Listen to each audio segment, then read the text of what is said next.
What's up, everybody? Dr. Chris Featherstone here for yet another episode of the Legion of Raw. I'm here with the former WWE head writer, former WCW. Look at that right there.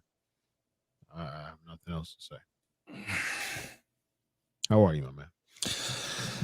Bro, I got to admit, going into this show, I was in a crappy mood. Having technical issues with the site as always, which I'm so over. So I was not in a good mood to begin with. Okay, bro, this show sucked.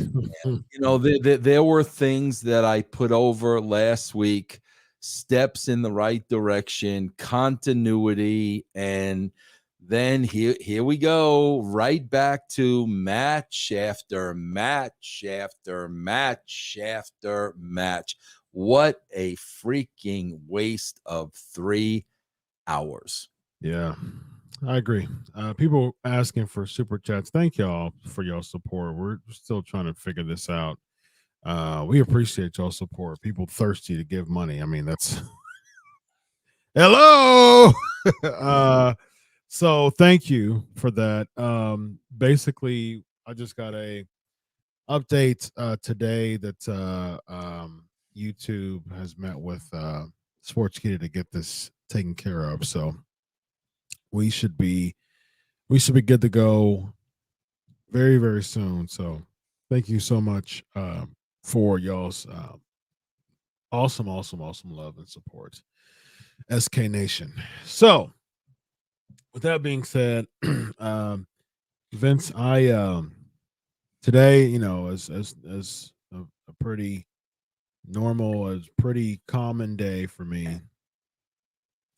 Back to back to back to back to back to back therapy.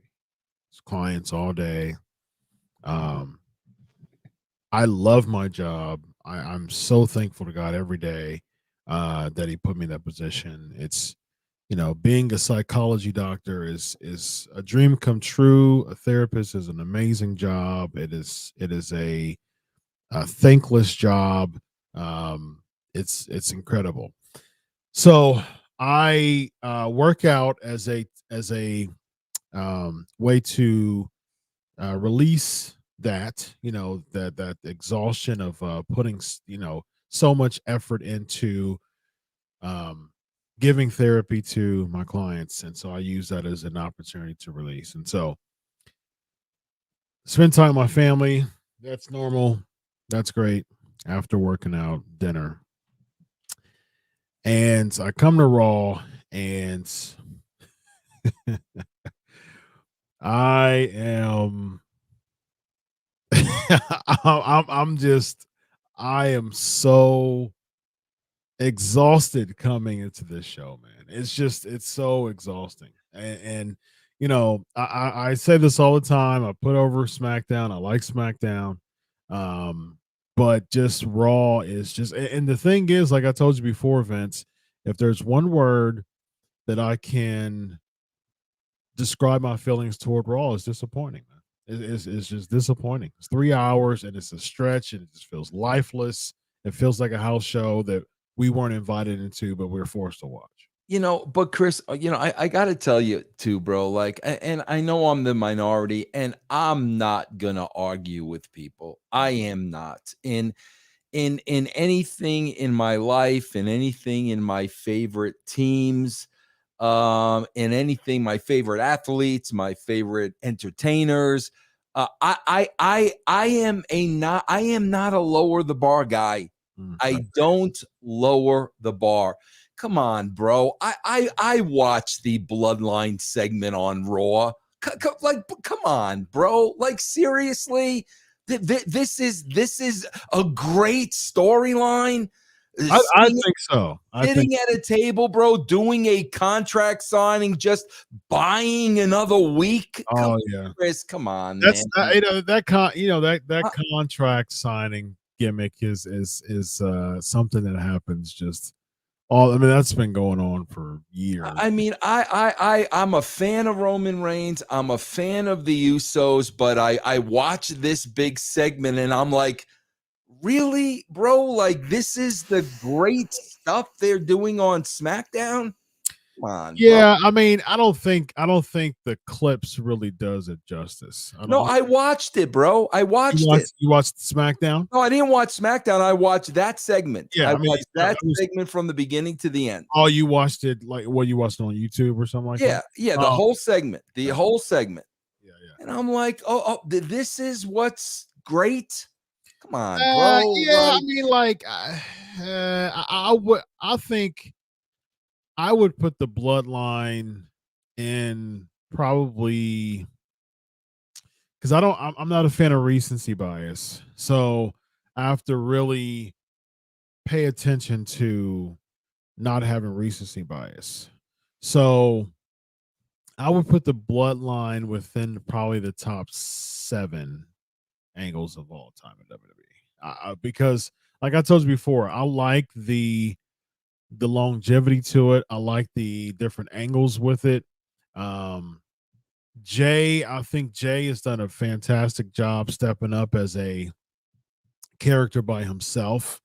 Just the facials, the mannerisms, all that is just acting, and I appreciate the acting because, like, give me stories. I don't care about match after match after match. Like that does nothing to me, man.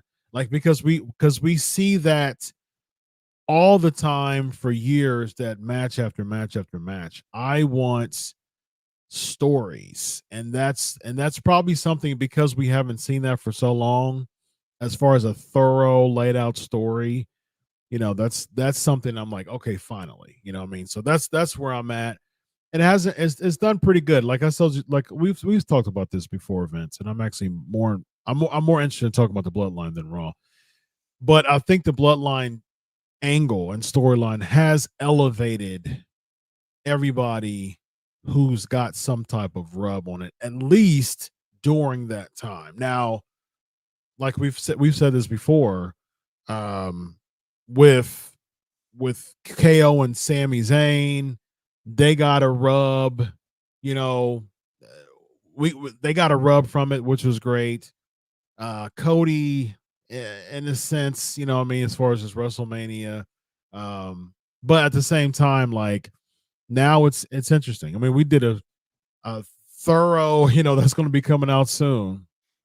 Uh, we're going to be coming out. It's going to be coming out soon. We did a very thorough family tree as far as just the true bloodline is concerned, which will be interesting. So it's coming out soon. But at the same time, I think it's interesting. I'm a type of person that tries to look at the good of things, and but at the same time, I'm real when it comes to being disappointed in something. I do say that, but I try to find something good other than I do like the Bloodline storyline because I do like the fact that it is episodic saga that is leaving us for more the next week. So at least I'll give them that. So that's my take on the Bloodline. Chris, I'm bored with it. That's okay. I watch TV. You're bored with wrestling, though, bro. Yes, exactly. Because I ask myself this question every week: do any of these people watch television? Do any of these people know what television shows in 2023 look like? Any of them? Any of them, bro? Because this is the lowest scale of television available to you. And I'm talking about Temptation Island. I'm talking about Vanderpump Rules. I'm talking about cartoons. Mm-hmm. This is the lowest form of entertainment you can possibly watch. I'm sorry, bro. It's embarrassing to me. And bro, I can say that because every 2 weeks, I just did it last night. I review the Attitude Era show. Mm-hmm. And I sit there and I watch that show from start to finish and I take my notes. And at the end of that show, I sit there and I'm like, are you kidding me? Are you? This is the same genre that I'm watching tonight as it was back then? Nah, bro. This ain't the same thing. It ain't even in the same ballpark. Yeah. And I'm sorry, bro. Like, this is rotten, rotten, rotten, rotten television. I'm watching last night, bro. We drove a rocket launcher to the back door of the WCW building, not knowing what was going to happen. I want people to understand one thing. When that rocket launcher was going down the ramp and that door was open, okay, bro, they were going in. Mhm. I don't think people understand that. DX was going into the WCW building not having a clue of what was going to happen. And when you go back and you watch all that footage, bro, you see the uneasiness. Because are they going to get arrested for trespassing? Are there going to be some boys on the WCW roster that don't think it's funny? They don't know. And you can see that. Bro, this is live television. Okay. And I'm looking at the show tonight and I'm like, okay, bro, you've told the WWE universe and everybody knows that Seth Rollins and Becky Lynch are married.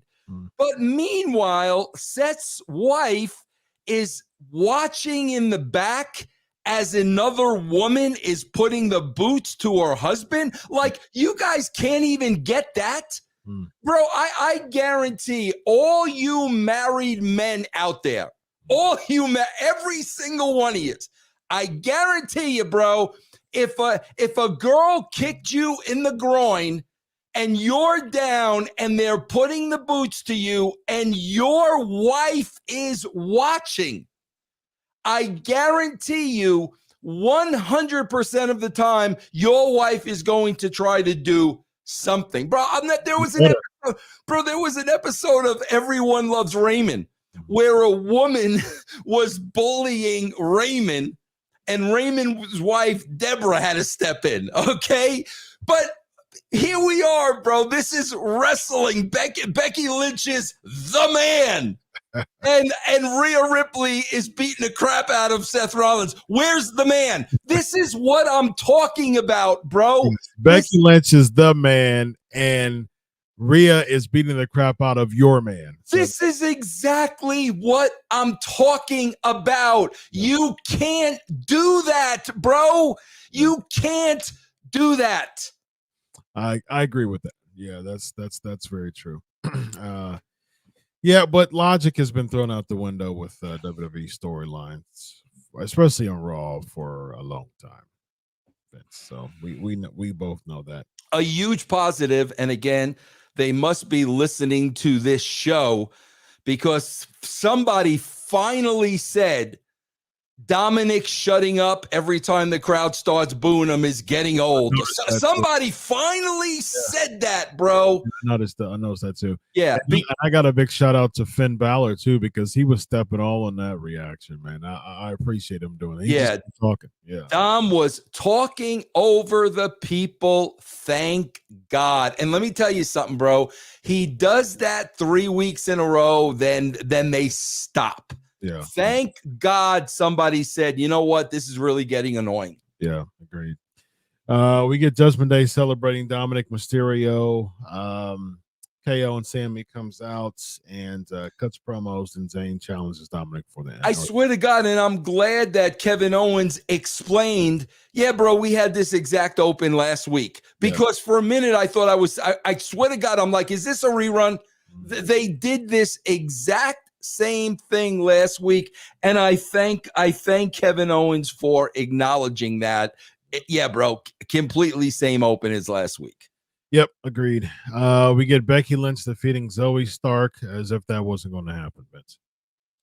Oh yeah, bro, please. I mean, again, it goes back to, why didn't they just bring in Lita for the tag match, man? Something happened, bro. Either it was money, either Lita got hurt, either maybe Lita didn't like the way things went down. It could be a slew of things, but something happened to take her out of the picture. I just don't think that they wanted. I think that what she was assigned to do just ran its course, and they felt like they didn't have any need for it again, which doesn't make any sense to me because this thing has been super stretched way too long. Yeah. You already had a match with Becky and Trish. You already had a match against Zoe and Becky Lynch. And here's when I saw this match, I was like, okay, so Zoe Starks is definitely, the fall gal in this feud.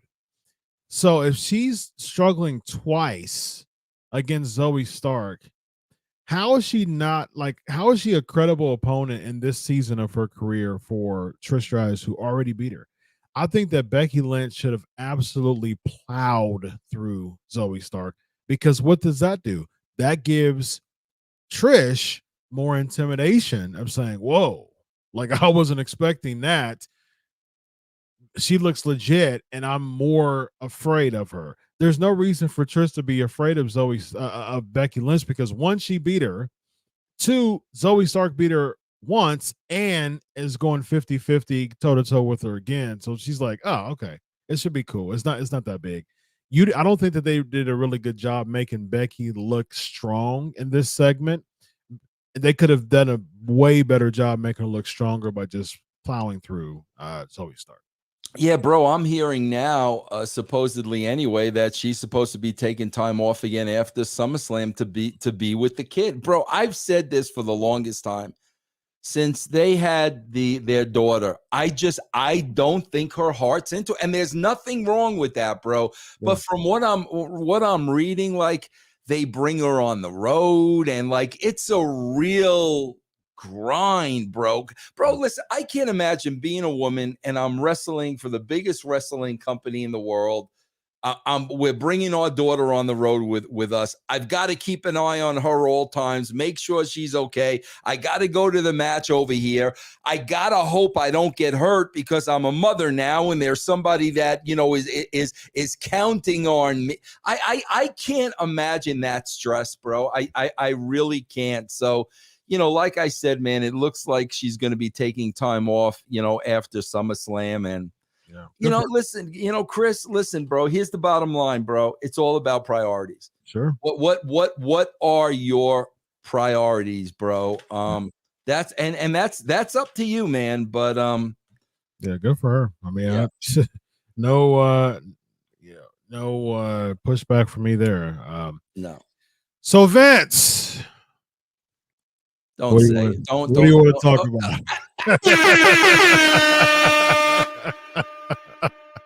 We get another Cody promo, ladies and gentlemen. I can't take these Cody promos, bro, because all I'm seeing is a guy that's just so full of himself. That's all that I can see. And they don't further stories. They're not going anywhere. Bro, I think he referenced a cigar today, and it was probably a cigar that nobody could afford.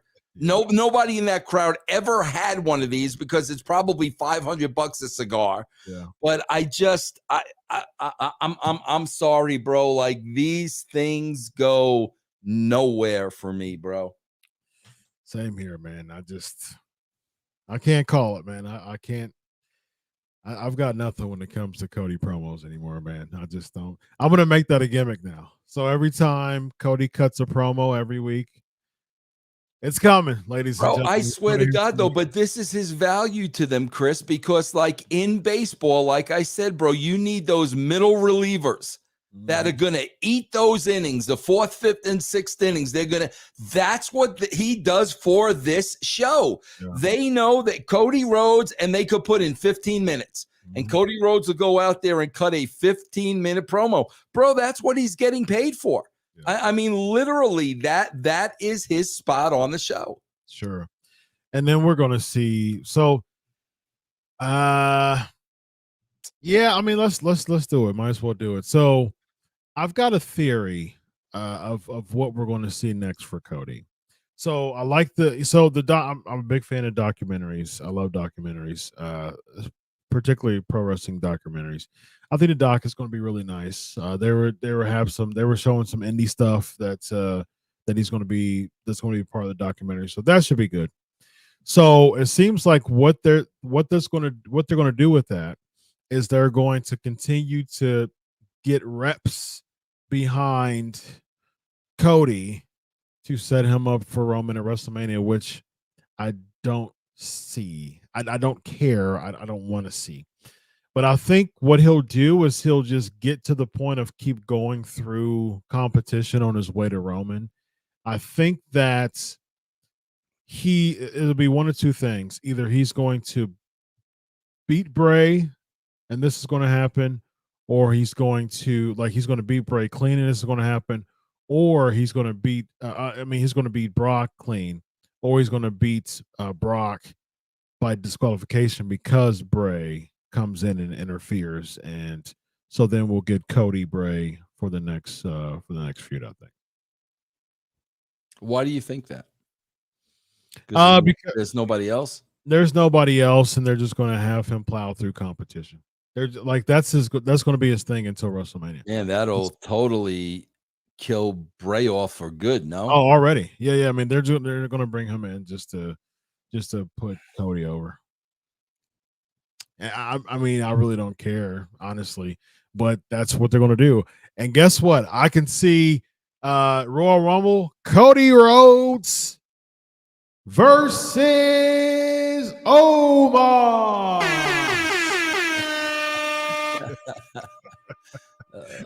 But they're just going to have people, be competition and kind of like that Hogan effect. You know what I mean? Just kind of like just having people come in his way and he just get through obstacle after obstacle to get to that big moment, which would be unfortunately Roman Reigns. Bro, I kept seeing the commercial over and over and over today. NFL 9-7. So you're literally looking at 6 weeks.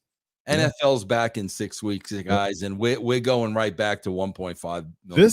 This is the time. Yep. To your point, Vince, this right here, this off season, because basically we have a lot of fringe, sports. I mean, we have baseball, which is definitely not a fringe sport, but we have like tennis and soccer and stuff like that. Those are mostly fringe sports here in the States. Not in Europe, but definitely in the States. And so really, like, baseball is what you have here in the summertime. And that's not a huge competition to wrestling. I mean, can you attest to that as far as there's 162 games? Yeah, exactly. Oh, I mean, you don't have to sit there and watch 162 games. Not at all. Not at all. And was that and to this point, Vince, was that ever when you were writing for never baseball was never like bro, the only thing that was basketball wasn't, hockey wasn't. The only thing that was football. That was and Monday Night Football. That is it. Bro, I swear to God, if you're a casual fan and for some reason you happen to be watching the show this week and you saw those commercials, bro, you're sitting there saying, thank God. Yeah. You are, bro. You are because it's over. It's over. Any people that you have watching you that are football fans, bro, it's over. You're done. It's over.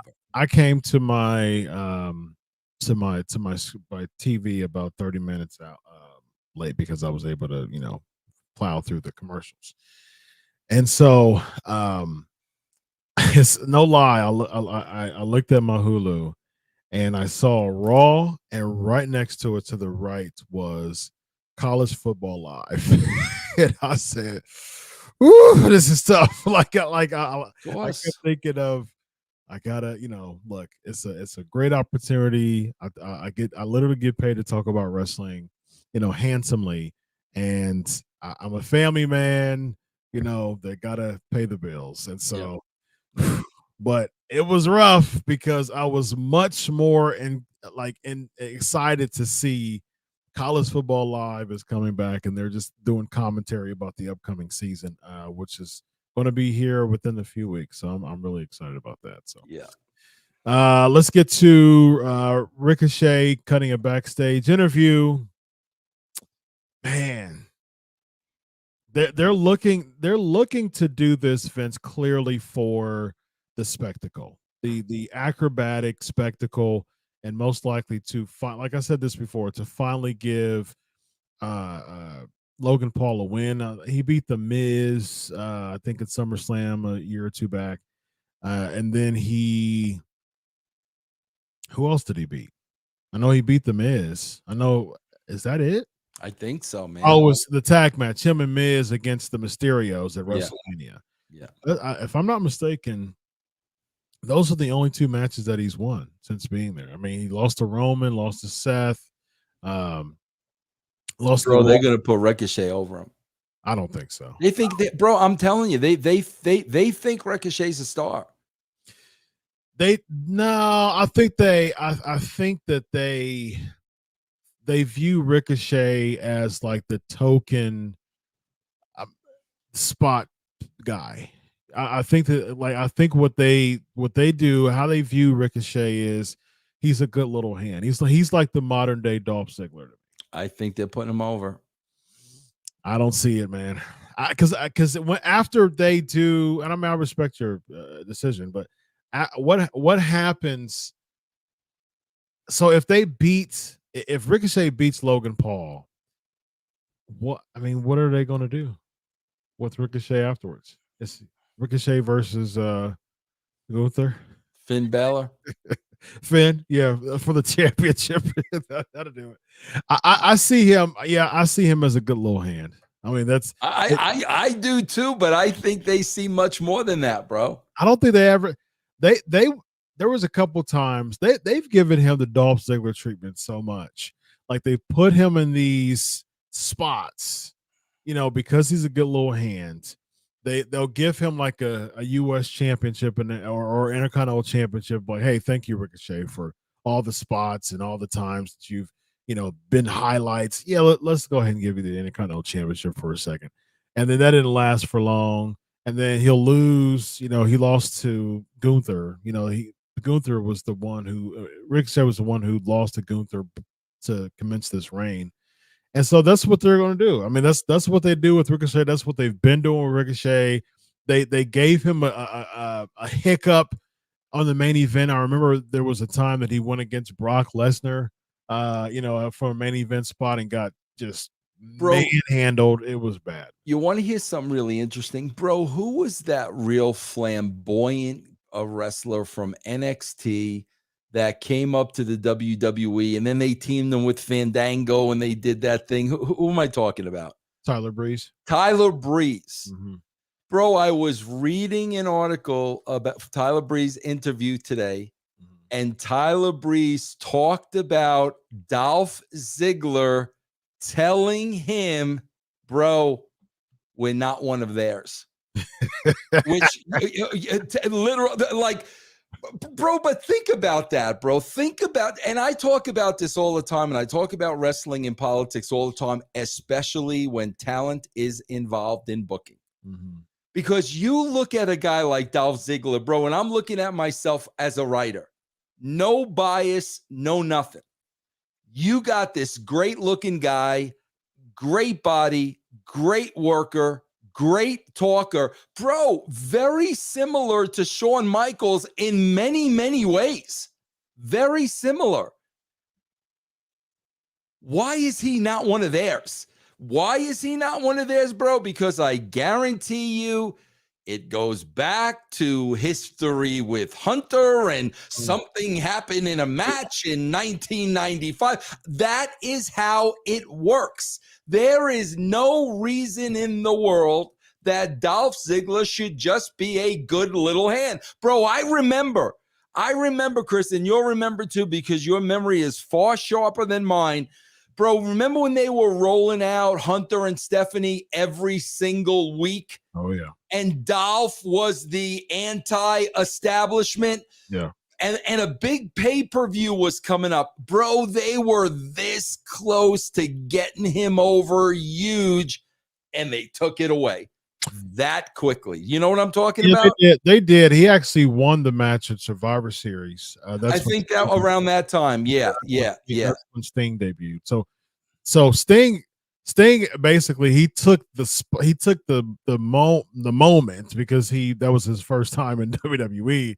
but Dolph Ziggler was actually the one who pinned, to win the match. So, but no one really remembers that because Sting. And bro, was that done by design?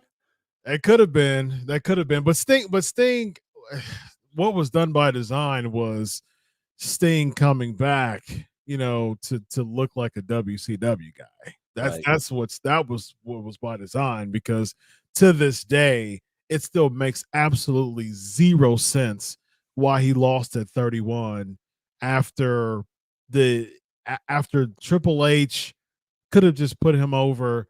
And what made it so bad was the same WrestleMania, you do a spot with Triple H and The Rock with Ronda Rousey. Like, you couldn't save that for a Raw. Like, oh yeah, Sting's over with. Now let's just move on to the they were testing him. They were testing him to see how he responded to that, bro. It's such a nursery school, bro. From top to bottom, it's freaking nursery school, bro. Indeed, man. Indeed. Next we have Dominik Mysterio defeating Sami Zayn. This was expected. What thoughts on this? Yeah, no, and again, there's the distraction on the stage, and we finish in a roll up. Just the simplest, predictable finish you could imagine. Why do you have, as far as from a booking standpoint, Vince, you got so many people in the back, like Akira Tozawa was in the back, and he's got some history with the Judgment Day.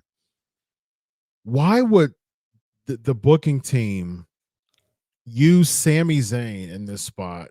Why wouldn't they focus more on protecting his character? House show. It's a house show. It's a good little match. It's a good match. It's a house show match. Bro, the thing that amazes me is it's things like this. So Sammy's in the corner. He's doing the stop. Dominik is selling in the corner. Mm-hmm. Sammy is telling him to get up, so he can give him the, what is it called? The Luva kick, whatever he calls it. Luva kick. Right? So Dominik's pulling himself up to get in position. Bro, wouldn't you be rolling out of the ring at that point?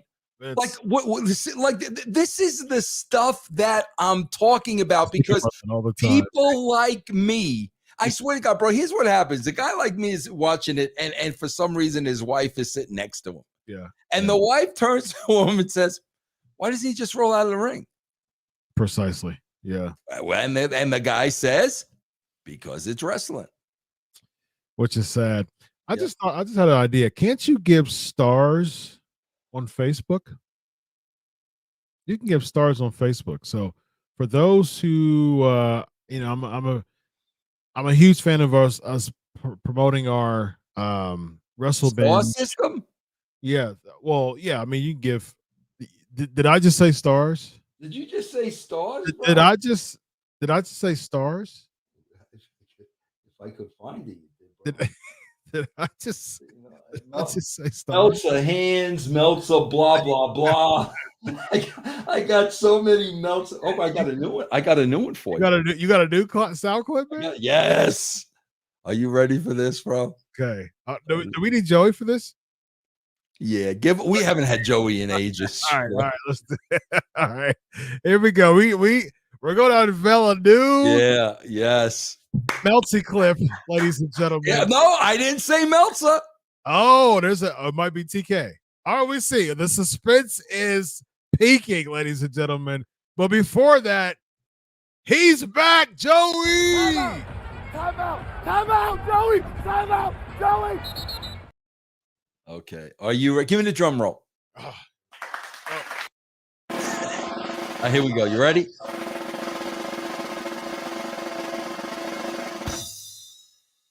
I did a lot of things as Ronaldo Piven. A lot of great things.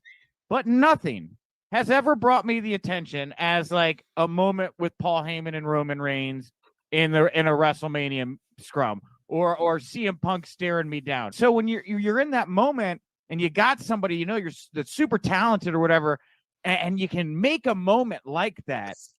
Chris, when's the last time you made a moment like that? Seriously. Never. I thought you were going to at least say when your kids were born. At least when your kid. I would consider that a moment. I thought you were talking about pro wrestling. Bro, can you believe If you're talking about for real, that was Hey Nanny with the wife. Yeah, I can't believe these guys creating moments at scrums. Bro. That's the world we live in. I've been to plenty scrums, Vince, and I haven't made a moment. Now I gotta look for the other one though, bro. Hold on. Okay. I can't disappoint the people. Meltzer. Yes. Let's just go through the Meltzer. Blah blah blah. Okay, let's do it. Iron Man match that's ever been. Okay. Okay. Meltzer hands. That shit that he does. I mean, with the hands in the pants. I mean, that is great stuff. This one's interesting. Meltzer blow. BLOW. Oh. They are going to see Blow Your Mind wrestling. Hold on, bro. We got more. Let's see. Let's see. Meltzer voice. This is one of my favorites, Chris. Okay. Well, play everything's cool. Yes. So if you stay cool, you're going to walk. It's 20-minute train ride. Yeah. That's my favorite one. It's Cork and Hall. I heard that somebody's going to be in court, like GCW or something like that. Aren't they going to be in like Cork and Hall? I think so, yeah. Because somebody, bro, I don't see the star one. Oh man, did you do a one over it? Hold on, let me look. Hold on, guys, give me 1 second. It's going to be worth the wait if I could find it. Let's see. Meltzer, blah blah blah. A Houseman moment. Let's see. Why you do that? I do think that I'd ever seeing giving another match 7 stars, but there it is. Then it'll be a wonderful thing for wrestling. Yeah. All right, go ahead, Chris. I'm sorry. Go ahead. Yeah, 7 stars. Yeah, keep that one in mind because I think that you can give stars on Facebook. So if you want your comments on the screen, ladies and gentlemen, keep your Twitter up and also use your laptop or your tablet or your phone. Bring up Facebook because we're live on Facebook as well, and give those 7 stars for your to be. Yes, indeed. Give those stars to be on the screen. All right. Here we go, ladies and gentlemen. What's next? We got Bronson Reed and Tommaso Ciampa. Somehow they well, before that, we got KO's got broken ribs in the back. Oh yeah, he legit he legit got injured, I think, last Did he really? We got Ciampa warning Nakamura. And then we dust I didn't even know Apollo Crews was still around. We dusted him off and he had a match with Ciampa. That was no, he had Bronson Reed had a match with Ciampa. Oh yeah, that's what I'm talking. Yeah, that's what I'm talking about. Yeah. Okay, yeah, he had a match with Damian Priest. Yeah. Further down. But so Bronson Reed and Tommaso Ciampa. Yeah. So basically, like they're adding in. Okay, help me understand this, Vince. So it's clear that they have no idea what they want to do with Shinsuke Nakamura. He's just all over the place now. What's the end game, in your opinion, for Shinsuke Nakamura? God, bro, they got so much rebuilding to do because he means absolutely nothing, man. Nothing. He means nothing. I was going to say, do you have him attack Cody? But he just doesn't mean anything right now, bro. You know what I mean?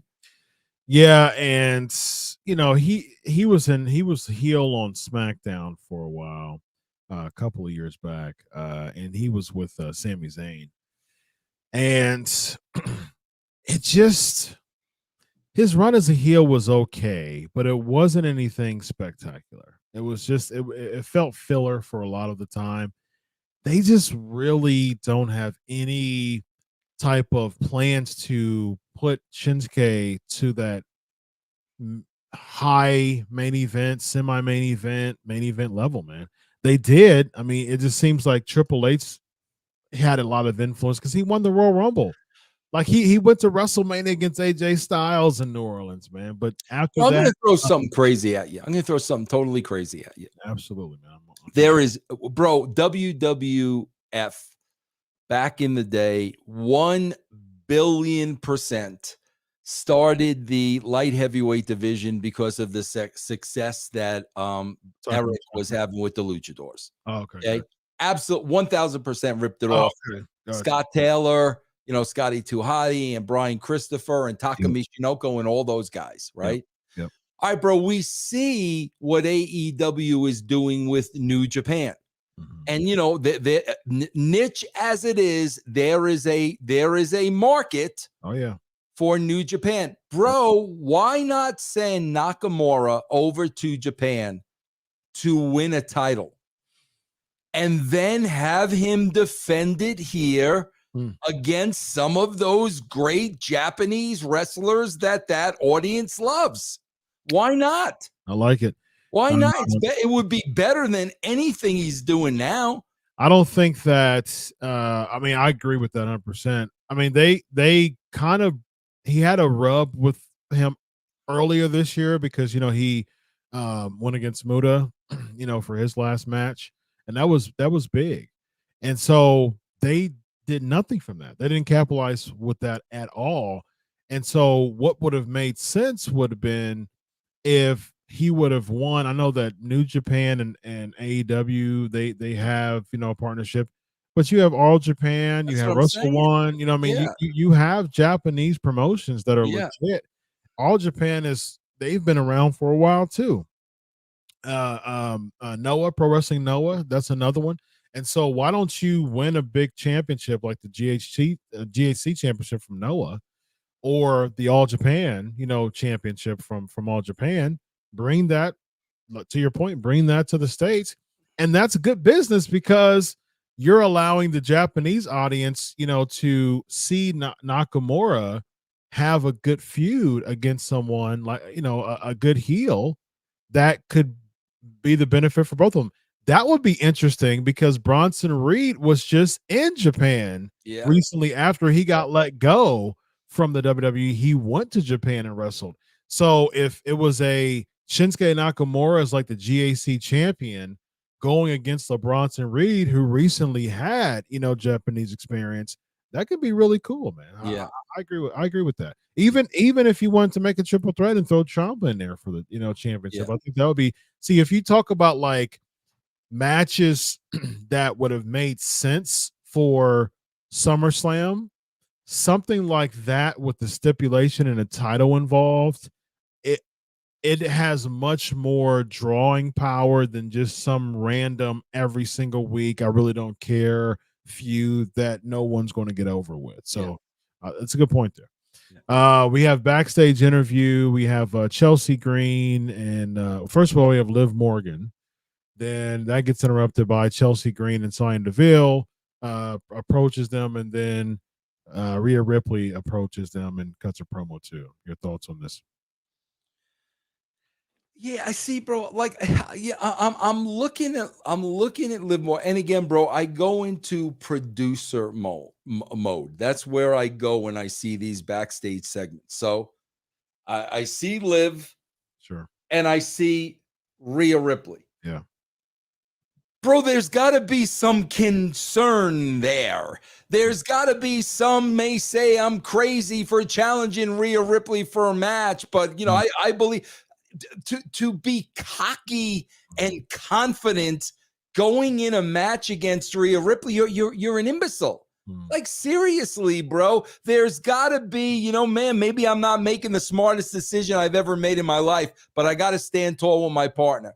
Yeah. Or whatever happens to me, man, I'm going to get back up. Something like that. Not a, you've got a 6 foot something woman and a 5'2" woman, and you're going to cut a cocky backstage. Like, come on. That's not realistic, bro. Yeah. Good point. Yeah. Great point. We have, so we'll get to that as far as the attack, the Rhea attack. We have then Rhea Ripley attacking Liv Morgan before the match, and then she shatters her arm twice by stepping on a chair with Liv's arm in it. So she's injured too. She injured herself last week as a shoot. So she'll be out for a while too.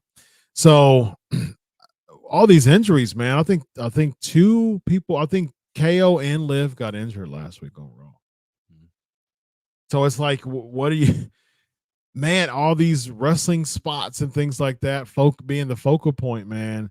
That makes people more susceptible for injuries. For one, and for two, it's not a you're getting paid to spend some time off. 6 weeks. I hope you feel better. If you're not really in a big prominent spot, because I know a lot of the times back in the day, when speaking of back in the day, shout out to my boy Black Bart, man. Prayers to him. He's he's got stage 4 cancer, and he gave an update today as far as just what they're going to do with him. So one of my favorite people to interview, Black Bart, got old school. He's got old school stories for days, man, and just praying for a speedy recovery for him. But I love interviewing and talking to old school people. And they would always talk about how they couldn't stand missing time because there weren't any guaranteed contracts back in the day. Oh yeah, bro. So you would say, "Oh no, I'm fine," and you'd be bleeding through the guts. You'd be like, "Oh no, I'm good. Things are good," because you didn't want to lose your spot. That was a big deal back in the day. But with now, you have guaranteed contracts. So if you're gone for 4 weeks, that's a vacation. Yeah. If you're recovering from it, so it's not a major loss with Liv being gone. I do think it also opens up opportunities for Raquel Rodriguez. I think she's going to come back next week, and then we're going to set up Raquel versus Rhea for SummerSlam. What do you think? Yeah, bro. It's funny that you were saying that, man. I remember, first of all, bro, whether they didn't get hurt as much or they got hurt as much, but they weren't selling it. I never had to deal with the amount of injuries that they're dealing with today. Never. I remember writing the TV. Yeah. Obviously, bro, people would get hurt and you had to write them out, but never to the number of injuries today. I remember Bill DeMott, bro, basically telling me Bill was a no-sell guy, bro.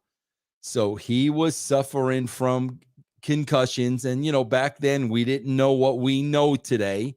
Yeah. He was suffering from concussions, not selling it, working through it.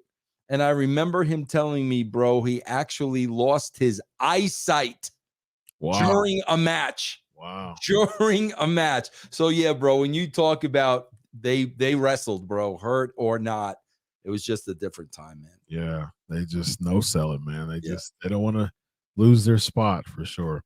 Yeah. We have Alpha Academy cutting a backstage promo, and then your boy Ricochet cutting a promo, and just the fans just weren't into it, man. The segment wasn't too bad at the end, but the Ricochet just cutting the promo as long as he did, man, it really it was hard. I just don't know, bro, why I would have got heat on Logan Paul, man. I agree. Yeah, I would have got heat on Logan Paul. I thought it was over when he came out of nowhere and nailed him and was taking pictures and stuff. I thought it was over. And then when he got back up and got his receipt, I'm like, bro, whatever happened to heat, man? I think they're doing that.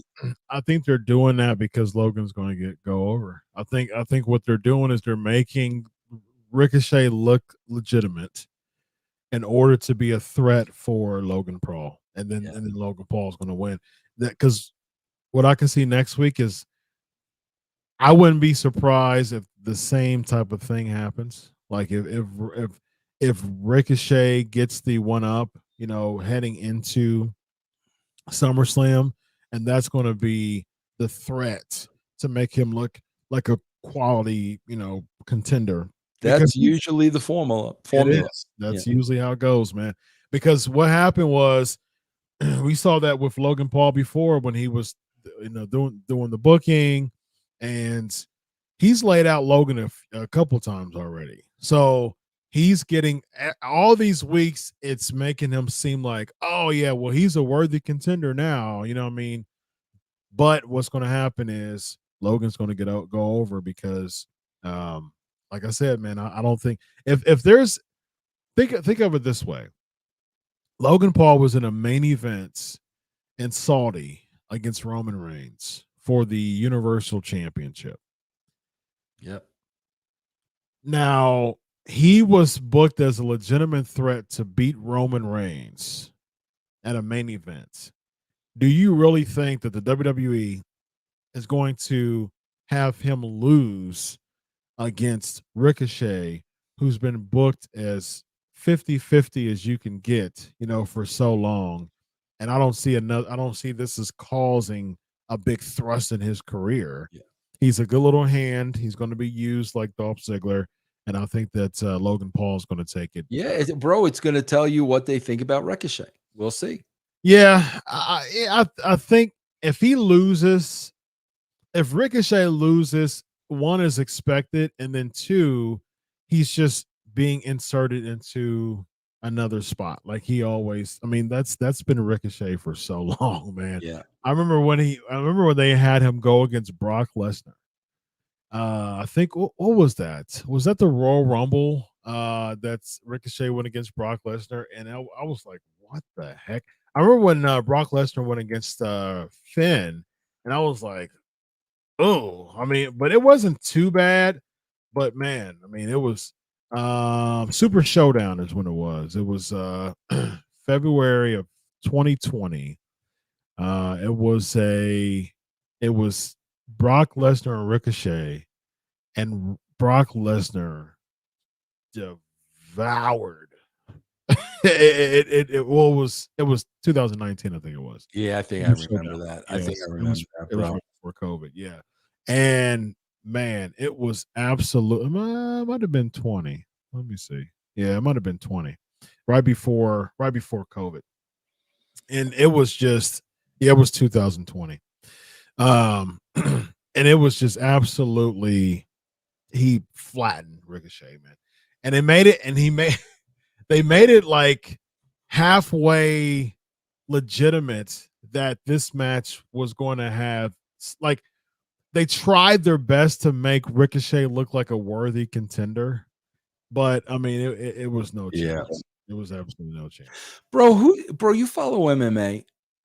I do. I used to do a lot, but because I used to write for MMA. But Well, who was the MMA guy? He was like a personality. He does podcasting now, but he was like a personality, and he got busted for steroids once, and they fired him from UFC. His first name begins with an S. Who am I? He's a smaller guy, bro, but he's outspoken. He was almost called from UFC. Begins with an S. Chael Sonnel. Yes. Yeah. What is it again? Chael Sonnel. Yeah, I actually did his show twice, and I couldn't remember that. Bro, you know what they need to do? Because here's what we're going to talk about next. Bro, Shayna Baszler is horrible on the mic. Absolutely horrible on the mic. Bro, that dude is a huge wrestling fan. Yes, he is. Bro, bring him in as her manager. Let him be Paulie to Roman Reigns with Shayna Baszler. Bring him. That guy can generate heat. He'll never have to talk. He's a wrestling fan, bro. He's a great entertainer, personality. Bring that dude in to manage her and do something with her. I think they brought him in for TNA for a hot second. You think so? Yeah, bro. I'm telling you, bro. And you can make Shayna Baszler and Rhea Ripley mean something, but not if she's gonna talk, bro. Yeah, he was with GFW. He was a color commentator for GFW for Jared's company. Yeah, I'm telling you, man. Yeah, he'd be great. Mm-hmm. You can't let her cut a promo, bro. It's bad. Yeah, it's. Oof. Again, man, this is just one of those things that they are giving, the blessing to Ronda Rousey for this spot, and this is all that they're doing with that. Yeah. Next we have what's the next spot? Cruz and Priest. Okay, well, Logan Paul cuts a backstage promo. Yeah. After Shayna Baszler does. But Priest and Cruz, I mean, of course, we know that this was reps for Priest. Is it is the door closed for Apollo Crews to be relevant in the WWE? Closed, slammed shut. You know how I know that, bro? Bro, how many times do you and I scream that, Sami Zayn goes 50-50 with how many times do we scream this could have been a 50-50 match? I mean, you when you were looking at the two of them in the ring, you're going to say Priest is not going to kick his backside. This, of all matches, could have been a 50-50 match, and it was pretty much a squash. I agree. Yeah. They could have really highlighted Apollo Crews. They've tried so many things with him, though, man. I mean, like the Nigerian gimmick was meh to me, but it was his most successful gimmick, man. He went like he carried a stick and had a Dalbert Kango or whatever they called him back when he was with them, and he just went to some Nigerian, accent, and it was just like, all right, man, like this is getting, you know what I mean? Like, but at least I was like, at least they're trying to give him some character. It felt really forced, but hey, he won the Intercontinental Championship at WrestleMania with it, so it worked somehow. But it was just, it was a bit cringe. It was a bit cringe. But what really helped Apollo Crews was he catered to the niche NXT audience, and it made no sense for me at all why they moved him to the main roster. I to this day I don't get it. So they moved him to the main roster, not the second time, but just past time. Like I moved him to the main roster. I think they did it prematurely, even when they moved him to the main roster originally, because I think he should have had more reps in NXT because he was getting over there. But they tried over and over again. They gave him the U.S. Championship. He was feuding with Lashley in the Hurt Business. They gave him the Intercontinental Championship. Another good little hand, Ricochet style. Thank you for your time and effort. We'll give you a title real quick. And then they take him back down. They take him back down in NXT, which was good. People were like, oh, okay. It made him feel bigger. But then they put him back to the main roster just to rewind the clock about 4 years. Vince, when stuff like that happens, help us understand from the standpoint of a writer, why would they rewind the clock a few years when they had an opportunity to make him big in NXT again by taking him back down there?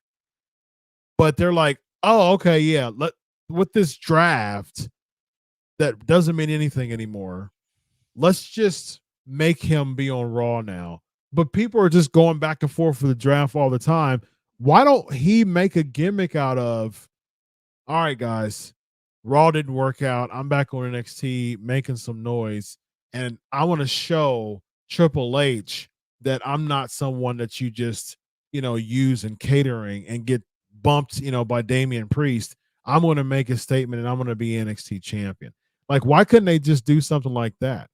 Bro, here's my bottom line, Chris, and I say this all the time. Jim Ross was the general manager of the team. Jim Ross put the team together.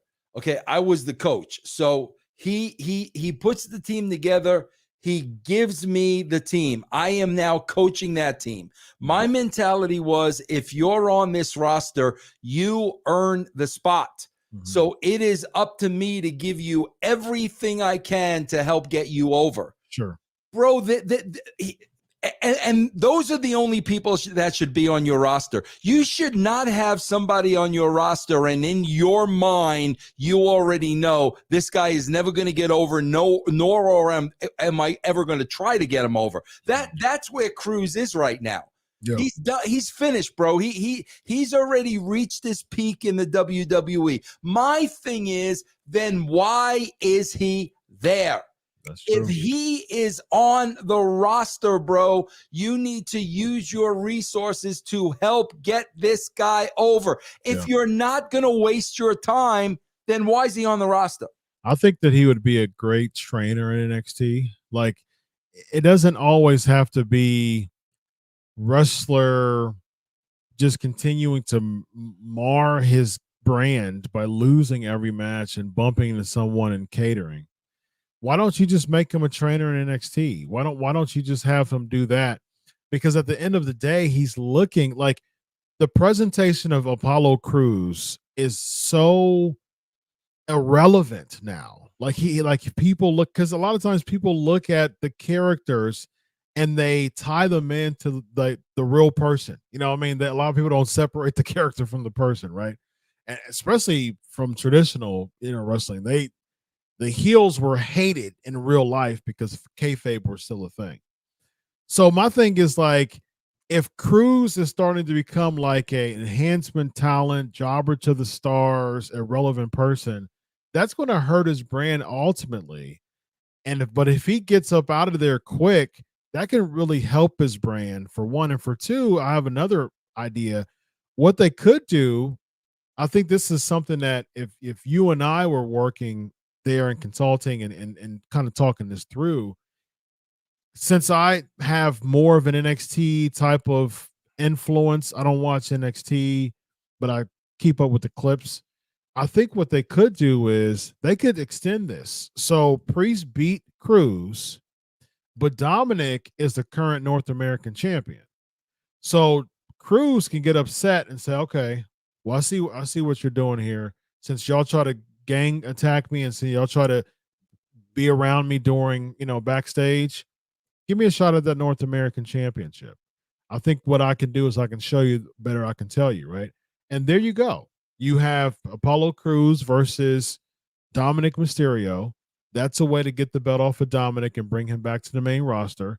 And that's a way to give Apollo Crews a nice spot back in NXT. That would be something that I would do as far as helping out Apollo Crews. Bro, what about this? What about, why don't we get a real GM? Okay, a real somebody. Okay, and I don't know who that person is off the top of my head, but an old school heel GM, a type of individual. Bro, how many times is security the indie wrestlers in the territory? That's who security is. Yep. No, bro. Why don't we have wrestlers on the block, and they're gonna get cut, and they, nah, bro, we need a job. I got a family, this, that, and the other thing, and the only job we got is security. Bro, what about if you had a Cruz and you had a Shelton Benjamin, and who's his partner? Cedric Alexander. Cedric Alexander, one other guy. What if you had legit looking security guys, bro, with a heel GM? Those are characters on the show, bro. Now they mean something. Now it's law and order, and we're gonna do things my way. Bro, these are the things they need to do to get out of the freaking box, bro. Yeah. That's so you know what? I'm Adam Pearce, the white boy, security surrounded by a bunch of black boys, black men. Bro, you know who would do that in a second? I don't know, bro. He might travel once a week. I don't know. Bischoff would do that in a second. Bischoff would do that. And bro, put the security shirts on them. They wear the same pants. Maybe they even got handcuffs, on their pants, bro. Let them look like a uniform team. Now you've got something, man. Yeah. They need to break out of some of these moles, bro.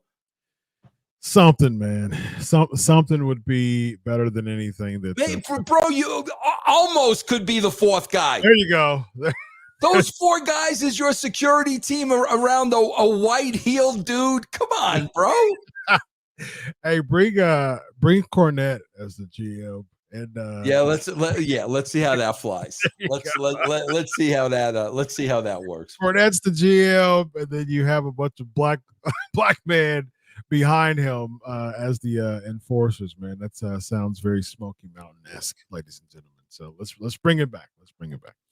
All right, we have Who else we got? We got the Becky Lynch in ring promo. We got Viking Raiders cutting a backstage promo, setting up for their gimmick. We got Drew McIntyre in the ring with Imperium. The fact the Ludwig Kaiser, I like you have more charisma than that was actually true because he actually does have more charisma than Gunther does. But this is what bothered me with this, Vince.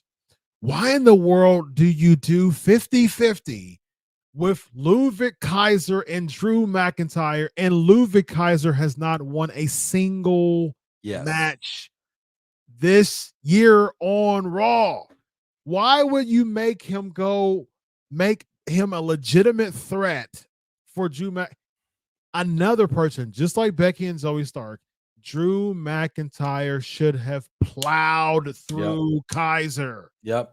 And looked intimidating to Gunther. He should have plowed through Kaiser, and then Gunther should have gotten heat on him. Absolutely. Not the other way around, bro. Yes. Gunther should have got the heat on him. And, bro, what happened to the storyline about the one guy I thought they were throwing out a couple of weeks? That went out the window. That's never been mentioned, right? Yeah. That was because now you got to fire Kaiser too, right? Yeah. Yeah, you got because he loses all the time too. So it's like, okay, because he knows how to announce Gunther and Corey Graves, he was getting like slap happy when he was doing the Kaiser impersonations. Bro, when the show's that boring, we got to pop each other somehow. I mean, hey, man, might as well. I mean, it's like one of those things like, hey, look, I don't want to call this match. This match is boring. So I might as well, do an impersonation of Ludwig Kaiser. So, that was the best thing going on for that. We have backstage interview, Ronda Rousey saying that she accepts. And then what, what's funny about that? They were like, yeah, SummerSlam's starting to shape up. You should have done this months ago, man. What are we talking about? You're a week and a half. You're almost a week and a half out of what WWE promotes as the second biggest pay-per-view of the year, SummerSlam, and a week and a half out, a little bit more than a week and a half out. Then you say, "Oh, SummerSlam's starting to shape up." Like, what a horrible! I've been a promoter for almost 20 years. The worst thing you could do, I do concerts. I promote concerts. The worst thing that you can do is say, man, this lineup's shaping up really good, and expect people to buy in a week and a half before the show starts. They know the date, they know the time, they know the location, and then a week and a half before we start to confirm a bunch of things. Like, it just doesn't make sense from a business standpoint across the board when it comes to sports, man. That's bro, like Chris, what is with Born to Be Wild by Steppenwolf? They like that. Yeah, they like that old school. What? I don't know what it has to do with SummerSlam, bro. I don't know, man. I don't know. Hey, they got they're bringing back all the oath. They got Saturday Night's All Right for Fighting. For Collision, man, which I think that works very well. Good choice there by Tony Khan. When it comes to Born to Be Wild, I don't know, man. If you could pick an old school song for SummerSlam, what would it be? I think I got one. What do you got? School's out for summer. School's out. What about what's that one? Hot Child, Somewhere in the City. There you go. Yeah, there you go, bro. There you go. Bro, it was perfect. I remember Taker and Austin at Madison Square Garden, Highway to Hell. Yeah, 98. That was perfect for that. Yeah. Born to Be Wild. Who's wild here? Who's Born to Be Wild here, bro? Judgment Day. You know what? Born to Be Wild. I think it might be a good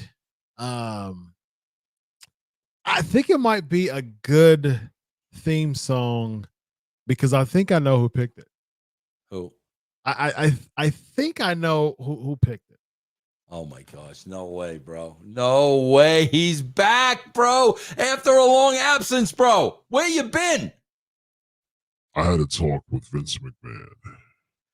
He asked me, he said, Black Scorpion. But I understood him. I understood what he said.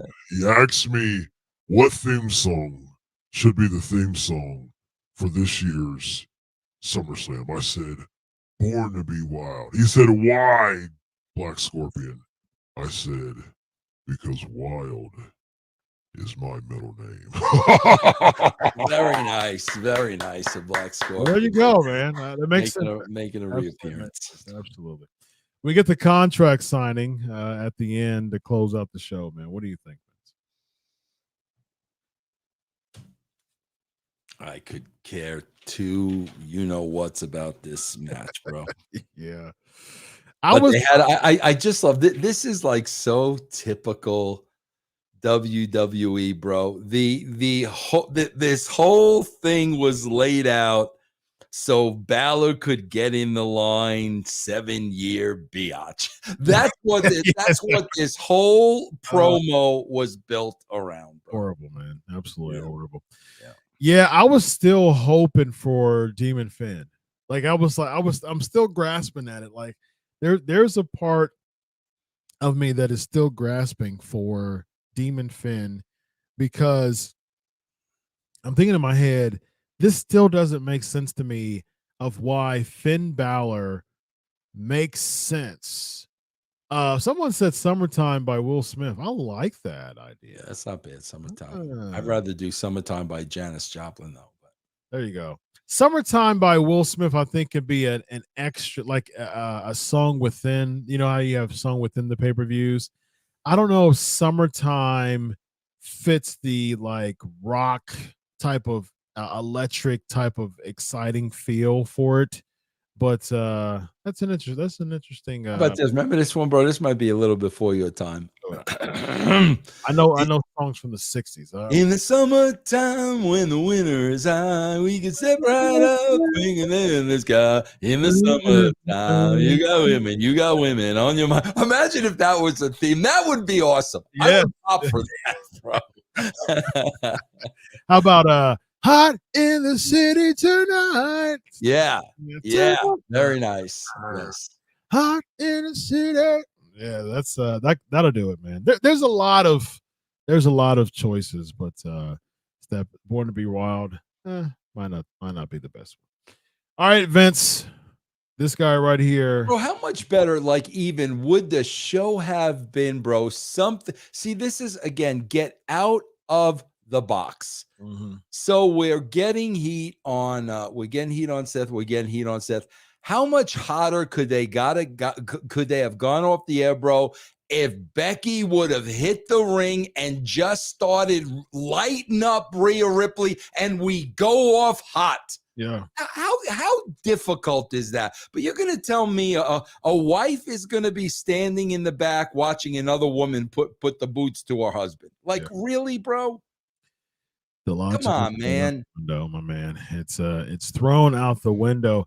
I think they could have, and I'm tired of seeing this weird, like, awkward moment when they do the fake cash-ins, man. It's like, okay, come on. Yeah, bro. Come on. All right, man. This guy is Vince Russo. He never goes home with an awkward moment. Speaking of an awkward moment, though, let's go home with an awkward moment. Play a sound clip or two.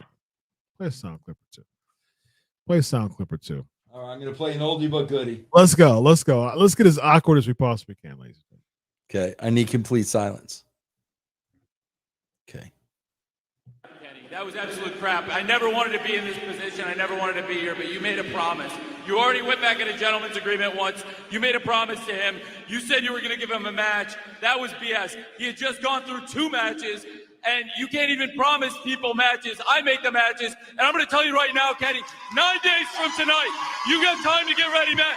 9 days from tonight, you have to wrestle in 9 days from tonight on Dynamite, live on Dynamite. Live on top, you have to wrestle him. If you win, if you beat him, you get a shot at the title. I'm not doing it. It's too late. I'm not doing it. Then you shouldn't have said it.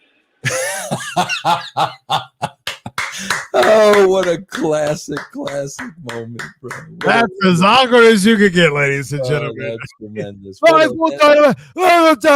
Yeah, we go off on a high note, bro. Yes, it did. This guy right here is Vince Russo. This guy's Dr. Chris live on Dynamite, ladies and gentlemen. This is Laser to Raw. Have a good night, everybody. Solo.